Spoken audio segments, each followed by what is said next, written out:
جناب رضا الحق صاحب، آپ بتائیے گا کہ حال ہی میں سعودی عرب اور ایران نے بالآخر اپنے تمام جو دیرینہ تنازعات ہیں ان کو دور کرنے کے لیے کچھ بیک ڈور ڈپلومیسی اور مذاکرات کا آغاز کیا ہے، جس کی تصدیق بھی سامنے آئی ہے. تو یہ امت مسلمہ کے لیے کس قدر خوش آئند ہے؟ اس میں کس کا کیا پارٹ رہا ہے، کیا رول رہا ہے، اور خصوصاً اس کا کیا ریئیکشن سامنے آئے گا مغرب کا اور بالخصوص اسرائیل کا؟ بسم اللہ الرحمن الرحیم. بہت شکریہ ڈاکٹر صاحب. یقیناً جس طرح آپ نے سوال میں کہا کہ بالآخر بہت عرصے کے بعد سعودی عرب اور ایران نے جو بھی تنازعات ان کے چل رہے تھے، اور وہ ایک تنازع نہیں، بہت سارے تنازعات تھے، ہم ان کے اوپر جائیں گے، ان کے اوپر بات بھی کریں گے، اس کے اوپر کم از کم انیشل سٹیج کے اوپر کچھ مذاکرات یا بیک ڈور ڈپلومیسی آپ اسے کہہ سکتے ہیں، اس کا آغاز کر دیا.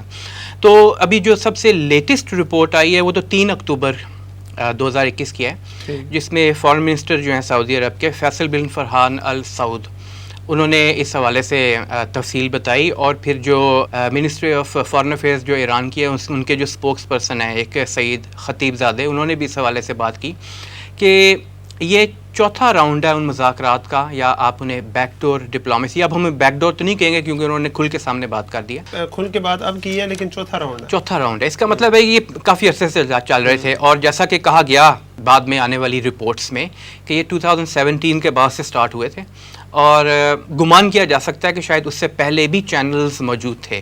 تو وہاں سے پھر یہ بات شروع ہوئی، راؤنڈز مختلف ہوئے ہوں گے، لیکن اب کیونکہ ایک میجر یوں کہا جا سکتا ہے کہ بریک تھرو کے کچھ سٹیجز کے اوپر وہ پہنچے ہوں گے، تو انہوں نے اس کو بہتر سمجھا کہ اب شیئر کیا جائے.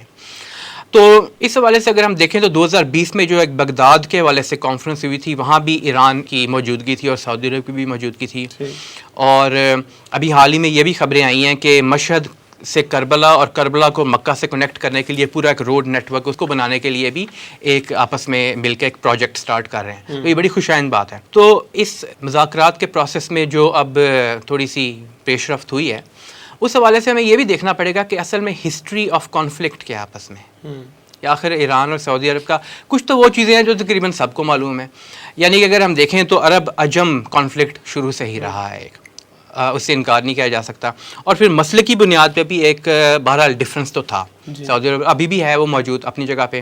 لیکن ہم دیکھتے ہیں کہ خاص طور پہ 20th سینچری کے اندر جب یہ سیکنڈ ورلڈ وار کے بعد نیشن سٹیٹس کا کانسیپٹ سامنے آیا، تو Iran as a nation state اور سعودی عرب ایز اے نیشن سٹیٹ، ان کے آپس میں بھی اختلافات اس وجہ سے کہ وہ کس گروپ کے اندر جانا پسند کرتے تھے. کیونکہ سیکنڈ ورلڈ وار کے بعد 2 ہی میجر گروپس تھے، ایک کا سر خیال USA تھا، دوسرے کا سر خیال USSR ہوا کرتا تھا. اب اس میں یقیناً ایک نے ایک سائڈ پہ جانے کا سوچا اور اس طرف وہ چلا گیا، اور دوسرا دوسری سائڈ پہ چلا گیا. اور یہ سب کو معلوم ہے کہ شاہ ایران کے دور کے اندر USA کی سائڈ پہ ہی ایران جو ہے اس کا ایک یوں کہہ لیں کہ وہ اپنی جو پوزیشننگ تھی وہ USA کی طرف کیا کرتا تھا. اچھا، سعودی عرب کے بارے میں یہ ہے کہ اس نے کنسسٹنٹلی USA کے ساتھ ہی اپنا تعلق رکھا، لیکن جب یہ انقلاب ایران کا معاملہ آیا تو اس کے بعد پھر ایران USSR کی طرف تھوڑا شفٹ ہونا شروع ہو گیا. جب وہ اس طرف شفٹ آئی تو ہمیں بہت کلیئر ان کے درمیان ڈفرینسز دکھائی دینے شروع ہو گئے، اور وہ ڈفرینسز اور زیادہ بڑے 9/11 سے پہلے ہی کہہ سکتے ہیں، جب انہوں نے نیو ورلڈ آرڈر کا اعلان کیا تھا، اس کے بعد انہوں نے جنگوں کا سلسلہ شروع کیا. اچھا، اس سے پہلے ہمیں یہ بھی پتا ہے ایران عراق وار ایک چل رہی تھی. تو 1990s میں جس طرح وہ آپریشن ڈیزرٹ سٹارم کا آغاز ہوا، اور وہ اس کی ریزن سمپلی یہی بنی کہ جو صدام حسین اس نے کویت پہ حملہ کر دیا، اور امریکہ کی شہر پر ہی حملہ کیا تھا اصل میں تو. اور لیکن یہ پھر امریکہ کویت کو بچانے کے لیے میدان میں آ گیا. تو بہرحال یہ چیزیں آگے بڑھتی چلی گئیں، اور پھر ہم نے دیکھا 9/11 کے بعد جب US وارز اور زیادہ جنگیں انہوں نے بہت زیادہ پھیلائیں اس پورے مڈل ایسٹ کے اندر، تو اس میں سعودی عرب کی ایک سائڈ پہ انفلوئنس زیادہ تھا، یا اس کی لیننگ ٹورڈز ون سائڈ تھا، اور ایران دوسری طرف لین کر رہا تھا. اور ایران محسوس کرتا تھا کہ میرے لیے امریکہ کا یہاں آ جانا ایک بہت بڑا تھریٹ ہے، بظاہر تو یہی نظر آتا تھا. ساتھ نے یہ بھی دیکھا کہ جیسے جیسے یہ وار آن ٹیرر آگے بڑھتی چلی گئی، اور اس میں افغانستان پہ تو پہلے ہم نے حملہ انہوں نے کر دیا، پھر عراق کو بھی سیکنڈ ٹائم جب انہوں نے حملہ کیا. اچھا، اس کے بعد پھر انہوں نے لیبیا اور سیریا کے معاملات بھی چھیڑے. تو ایران نے بھی اس پورے دور کے اندر اپنی پراکسیز بنانی شروع کر دی، اور اس کی پراکسیز جو تھیں وہ جسے ایرانین کریسنٹ کہا جاتا تھا، وہ ساری صاف نظر آتی تھی کہ وہ ایک سائڈ ایران سے سٹارٹ ہوتی تھی، پھر عراق میں بھی الٹیمیٹلی ایک شیعہ حکومت آ گئی، سارے جو معاملات تھے اس اسرائیل تک جو معاملہ جا رہا تھا تو اس کے اندر ایک ایرانین انفلوئنس تھا. دوسری طرف سعودیز جو تھے وہ اس چیز کو اپنے لیے ایک تھریٹ کنسیڈر کرتے تھے. پھر چند ایک واقعات ایسے ہوئے درمیان میں جو کہ پچھلے آپ کہہ سکتے ہیں کہ 4-5 سال میں ایک ٹپنگ پوائنٹ تھا. ایران اور سعودی عرب کے ریلیشنز شاید کبھی اتنے برے نہیں ہوئے تھے جتنے ان واقعات کے بعد ہوئے. سب سے پہلے تو یہ کہ جب یہ ایک پراکسیز کی جنگ شروع ہوئی تو سعودی عرب میں جو ایک ان کا آئل رچ ایریا ہے قطیف کا, وہاں پر شیعہ آبادی بہت زیادہ ہے اور وہاں پہ ان کے ایک آیت اللہ نمر الباقر النمر تھے, تو اس کو ایکسیکیوٹ کر دیا گیا. وہ وہاں پہ سعودی حکومت کے خلاف بات پھیلا رہے ہیں. اس کا جو ریئیکشن تھا وہ ایران میں ہم نے یہ دیکھا کہ مشہد میں اور تہران میں سعودی ایمبیسی کو جلایا گیا. اور اس کے بعد ہم نے یہ بھی دیکھا کہ سعودی ارامکو کی جو فیکٹری تھی اس کے اوپر بھی حملہ ہوا ایک, اور اس پہ بھی سعودی عرب نے ڈائریکٹلی فنگر پوائنٹ کی ایران کے, یہ ایران انوالوڈ ہے اس کے اندر, اور تمام ڈپلومیٹک ٹائز کٹ آف کر دیے گئے. اس وقت سے لے کے اب تک یہ معاملہ چل رہا تھا, اور سیریا اور یمن وہ فلیش پوائنٹس تھے جو جہاں ہمیں صاف نظر آیا دونوں ایک دوسرے کے سامنے. ایک سائڈ ایک گروپ کو سپورٹ کر رہی ہے, دوسری سائڈ دوسرے گروپ کو اپنے پراکسیز کے ذریعے, اور اسی لیے یہاں زیادہ خون ریزی ہوئی. خون ریزی بھی آپ دیکھتے ہیں سیریا میں بھی بہت زیادہ ہوئی, اور یمن تو اب تک چل رہا ہے, تقریباً تو بہت برباد ہی ہو چکا ہے.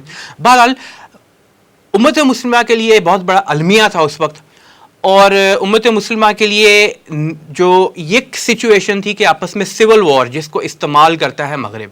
مغرب کو تو معلوم ہے کہ یہاں پہ جو سیکٹیرین ڈیوائڈ وہ بھی موجود ہے, اس کے علاوہ بھی ان کے لانگ سٹینڈنگ سویلائزیشنل کانفلکٹس ہیں, بڑی ملٹی لیٹرل قسم کی, ایک سے زیادہ لیئر ہے اس چیز کی, اور ان سب کو مغرب پھر ایکسپلوئٹ کرتا ہے. مغرب جب ہم بات کرتے ہیں تو doesn't only mean U S A کے علاوہ بھی بہت سارے ممالک, اور خصوصی طور پہ اسرائیل پھر اس کو, کیونکہ اسرائیل تو یہیں پہ موجود ہے نا اسی مڈل ایسٹ کے ایریا میں, تو وہ بھی اس کو ایکسپلوئٹ کرتا ہے. وہ خود تو بہت چھوٹا ہے تو وہ ان سب کو لڑا کے ہی اپنا سسٹین اپنے ایگزیکٹلی, اور یہ بڑا ان کے لیے ان کے پاس ایک اچھا طریقہ موجود ہے. اچھا طریقہ تو نہیں ہم کہیں گے, ہم یہ کہیں گے ان کے پاس ایک پوٹنٹ طریقہ موجود ہے کمزور کرنے کا, بغیر ملٹری مائٹ کو استعمال کیے ہوئے. ملٹری مائٹ وہ کئی جگہ پہ استعمال کرتے ہیں, ہمیں نظر آیا.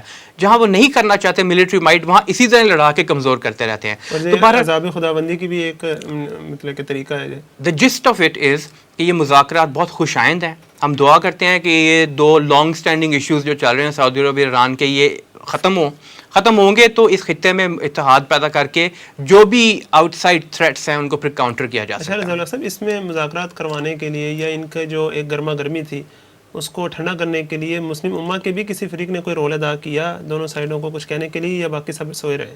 جی بہت سارے فریقوں نے, دیکھیں ایک تو جو ان کے آپس میں سرد مہری تھی اس میں بھی بہت سارے فریقوں کا رول تھا. ترکی کا بھی اس میں رول رہا ہے کہ وہ ایک سائڈ لیتا تھا یا دوسری نہیں لیتا تھا. یو اے ای کا اپنا رول تھا, وہ ایک علیحدہ جگہ پہ کھڑا ہوا تھا. پاکستان نے بھی اس میں ایک اچھا رول جو یہ پلے کیا. ہم نے دیکھا پچھلے کچھ عرصے میں کہ ہماری سویلین اور ملٹری دونوں لیڈرشپس نے وہاں جا کے آپس کے تنازعات جو ہیں خاص طور پہ اس ایریا میں, یہ جو دو بڑے ممالک ہیں مسلم امہ کے, سعودی عرب ایران, ان کو قریب لانے کی کوشش کی. دورے بھی ہوتے رہے, اور اس میں یقیناً بیک ڈور ڈپلومیسی میں بہت سارے ممالک نے کردار ادا کیا, اور اس میں پاکستان کا بھی ایک امپورٹنٹ رول رہا ہے. ٹھیک ہے, اب اس کے اثرات کیا ہوں گے اور کیا ریئیکشن کیا آئے گا ویسٹ کی طرف سے اور اسرائیل کی طرف سے؟ وہ اس کو ٹھنڈے پیٹے تو برداشت نہیں کریں گے. اس میں کوئی شک نہیں ہے کہ وہ کہیں گے یہی کہ یہ ایک اچھی ڈیولپمنٹ ہے, جیسا کہ انہوں نے کہا ہے. اسرائیل ڈائریکٹلی اس چیز کے بارے میں کبھی بیان نہیں دیا کرتا, وہ یہی کہا کرتا ہے ایران ہمارے لیے تھریٹ ہے, اور اس کا شروع سے یہ بیان ہے. امریکہ نے, یورپ کے کچھ ممالک نے یہ یقیناً کہا ہے کہ یہ ایک اچھی ڈیولپمنٹ ہے. یقیناً چائنا اور رشیا بھی یہی کہہ رہے ہیں. چائنا کا تو پچھلے دنوں ایک ایڈیٹوریل بھی بڑے ایک نیوز پیپر کے اندر آیا ہوا تھا کہ یہ جو ڈیولپمنٹ ہو رہی ہے اس سے چائنا کو اور ریجن کو فائدہ ہوگا. چائنا کو تو ویسے بھی فائدہ ہوگا, یقیناً فائدہ ہوگا چائنا کو, اس میں کوئی شک نہیں ہے. اور روس بھی اس میں سے فائدہ ہی اپنا سمجھے گا, کیونکہ اس کو معلوم ہے کہ اس کی سیریا میں جو آؤٹ اسٹریچ اپنے آپ کو اس نے کیا ہوا ہے اس میں بھی اس کو ہیلپ ہوگی اگر وہ معاملہ کسی طرح ختم ہوتا ہے. لیکن مغرب جو ہے وہ یقیناً جس طرح آپ ذکر کر رہے ہیں ٹھنڈے پیتوں برداشت تو نہیں کرے گا اس چیز کو. اس کو پتہ ہے کہ یہ ہمارے لیے ایک اپرچونٹی ہے جس کو ہم نے کبھی مس نہیں کرنا نقصان پہنچانے کے لیے. سب سے امپورٹنٹ اس ایریا کے اندر بہت سارے معاملات کے ساتھ ساتھ ان کے پاس یہ جو ایک کارڈ ہوتا ہے پلے کرنے کے لیے, وہ یہی ہوتا ہے سعودی عرب ایران ڈیوائڈ یا شیعہ سنی ڈیوائڈ مڈل ایسٹ کے اندر. تو وہ تو اس کے اوپر قطعاً خوش نہیں ہے.